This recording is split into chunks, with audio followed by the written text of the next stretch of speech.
Hi everyone, I'm Joanna Penn from thecreativepenn.com, and today I am super excited because I have an interview with Steven Pressfield.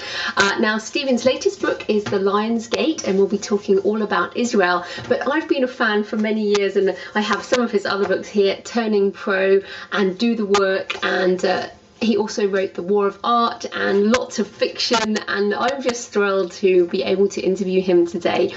I would say that Steven is probably one of those people who is a mentor to me as a writer, in terms of the fact that I've been reading his blog for years, I've read all his books, I'm definitely a fangirl, so that definitely comes across in the interview. So without further ado, here's the interview with Steven Pressfield. Hi Steven, and welcome to the show.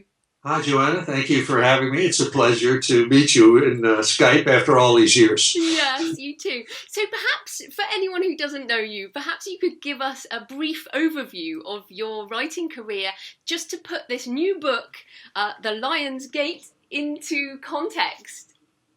Okay, I was a screenwriter for years, and then around 1995, I think I started writing novels.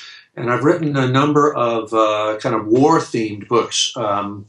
Gates of Fire was about the 300 Spartans at Thermopylae, and then I've done like 5 or 6 other Hellenic war stories about Alexander the Great, about Alcibiades, the Peloponnesian War, and I've written about the Brits, about you guys in World War II and the North Africa campaign.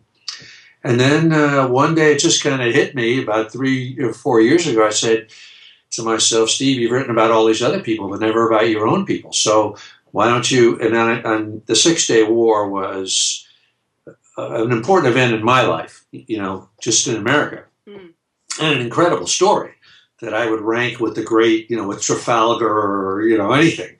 So that was why I wanted to do this. And then I guess for anyone who doesn't necessarily know about the 6-Day War, because I guess it was a while ago now, Right. Could you just give us a brief sort of overview of the events that happen in the Lion's Gate? Okay, in 1967, Egypt had a president named Gamal Abdel Nasser, who was probably the greatest and most charismatic Arab leader that any Arab nation has had. And he saw himself as the epicenter of a pan-Arabic movement. He envisioned a single Arab state from the Atlantic all the way to Afghanistan, with himself at the head. And at the time, that seemed quite believable, because when he would make his speeches, they would be cheered just as much in Baghdad and Damascus as they were in Cairo. So anyway, for reasons known only to himself, he began really rattling sabers around May of 1967, moved 1,000 tanks and men across Sinai onto the borders of Israel.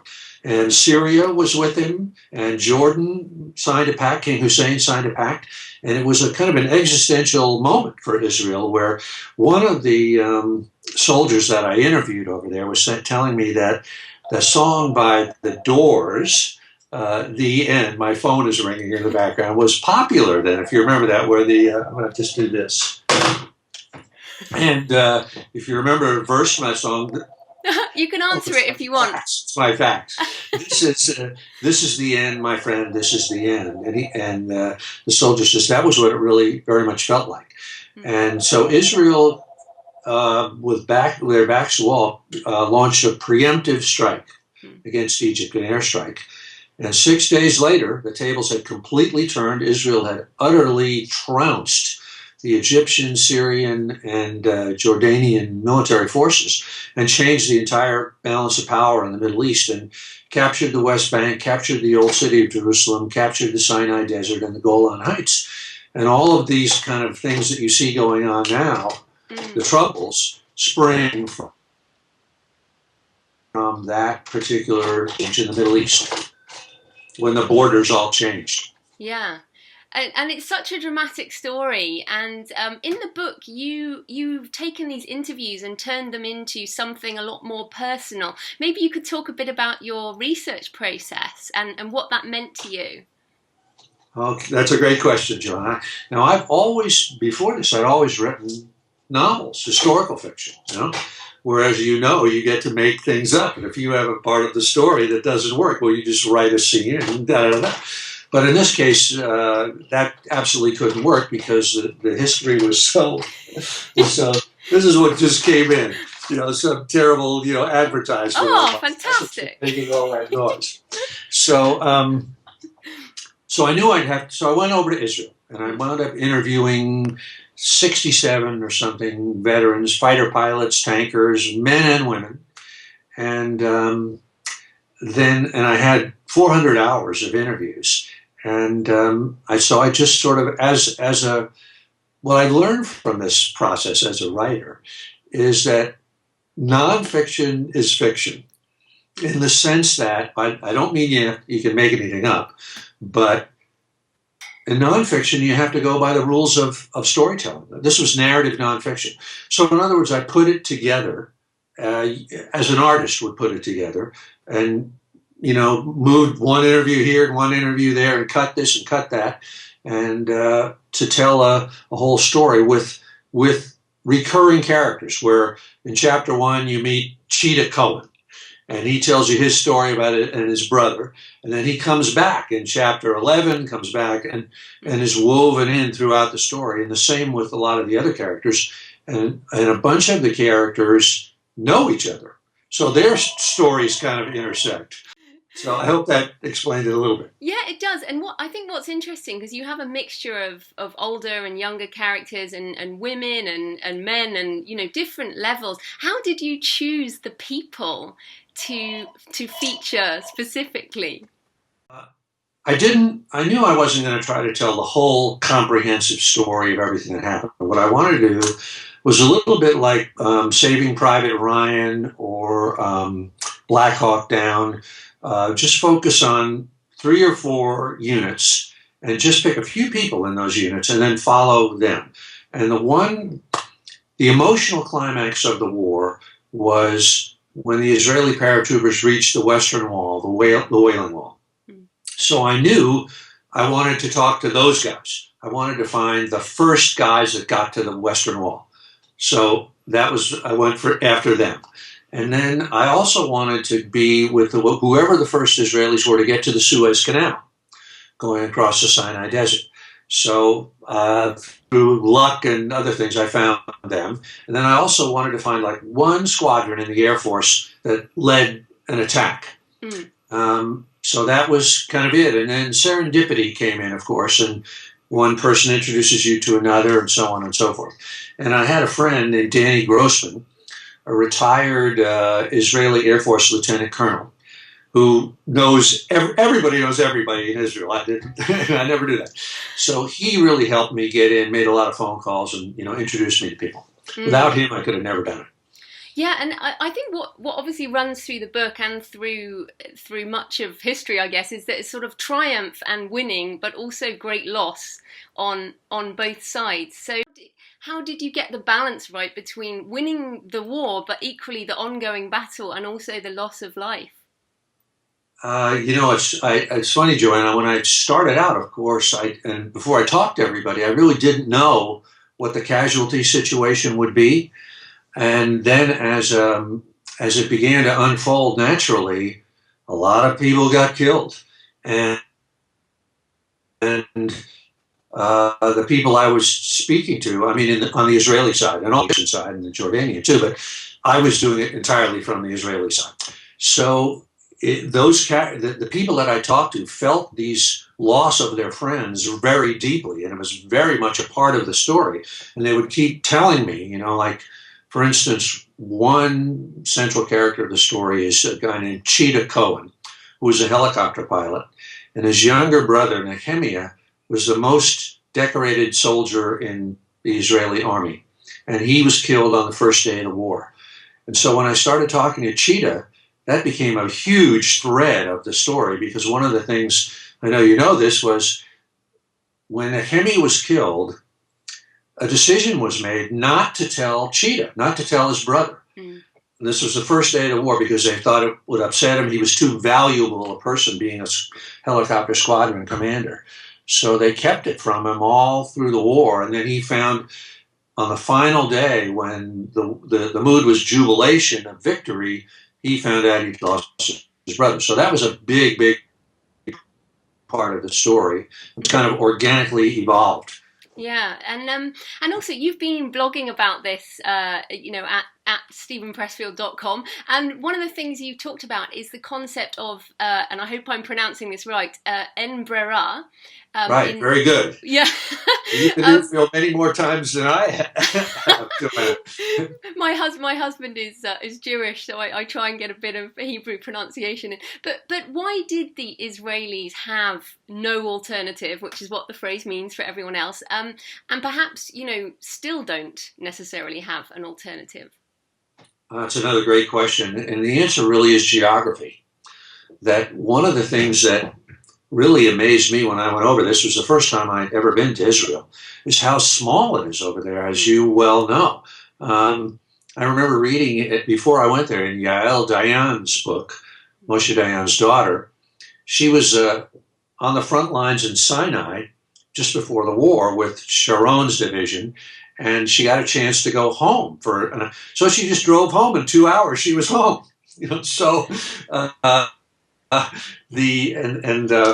so in other words, as Israel Tal was one of the great armored division commanders, and when he was giving a speech to his troops, he said other nations can afford to lose the first battle and still recover and win a war, but we can't, because the distances are so small. If we lose the first battle and Nasser's tanks cross the border, they'll be in Tel Aviv an hour later. So that's kind of the en brera, no alternative, just built into Israel. The waist of the nation, as you know, in the pre-67 borders is only 9 miles wide. Mm-hmm. So a fighter plane coming from Jordan could literally cross the border and leave in less than a minute. So there was no such thing as a strategy of defense in depth. It just couldn't work in such a tiny country.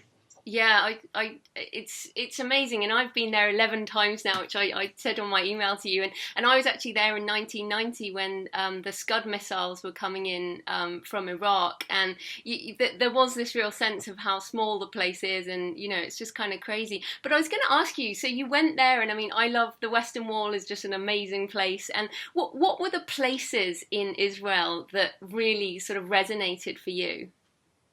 That's another great question. The Western Wall certainly is a very powerful thing, even though today it's become, as you know, this big, huge plaza, and not like it was where it was a little tiny alley in 1967. But actually, the countryside was what it affected me the most. I went to visit one unit of a reconnaissance company on the Golan Heights, which is volcanic. As you know, it's really wild country. It's like Scotland in a way. You're up in the hills there, and there's a lot of kind of low-lying scrub and everything. And I don't know why, but that really affected me. There are wrecks of tanks everywhere. You see trenches where hand-to-hand fighting, and at the same time, it's beautiful with the spring flowers and stuff like that. And another place was Masada, where the Roman legions besieged the last Jews who had taken refuge on top of this mesa, and that was very powerful by the Dead Sea. I know you've been there. It's really desert, unbelievable desert. Mm. And you could, from the top of Masada, as you know, you can see the Roman siege works where they were building this ramp coming up, and how if you were trying to hold out on the top of that thing, you could just see your time running out. It's just a matter of time.